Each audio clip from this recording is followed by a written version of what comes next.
allihopa, välkomna till en ny video. Idag tänkte jag visa hur man gjorde sånt här slime. Ja, och till det behöver du olja. Jag tog matolja, det spelar ingen roll vilken man tar. Och vetemjöl. Sådär. Och så behöver man shampoo. Någonting att blanda i och någonting att blanda med. Så vi kör.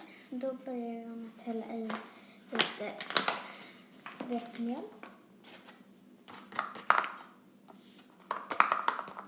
Så nu har jag lite mjöl här. Och sen häller man i shampoo. Sådär.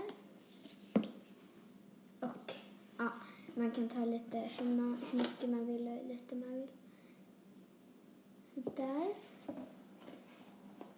Nu har jag hällt i alla ingredienser så det ser ut så här. Då är det bara att börja blanda.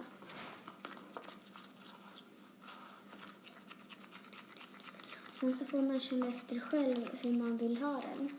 Så nu blir min lite så här rinnig så då häller jag lite mer vetemjöl. Sådär.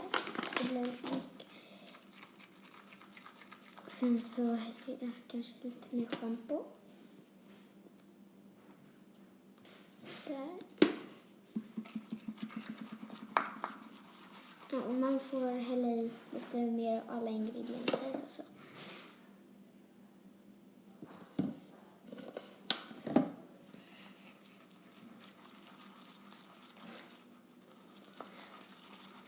Där.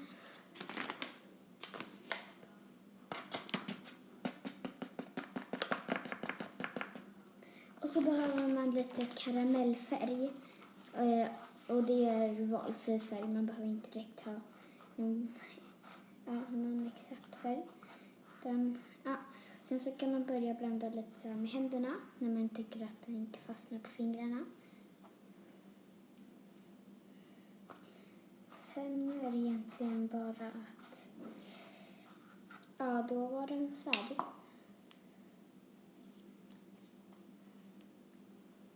Ja, så här. Jättebra. Och den förvars i kylen. För annars blir det inget bra.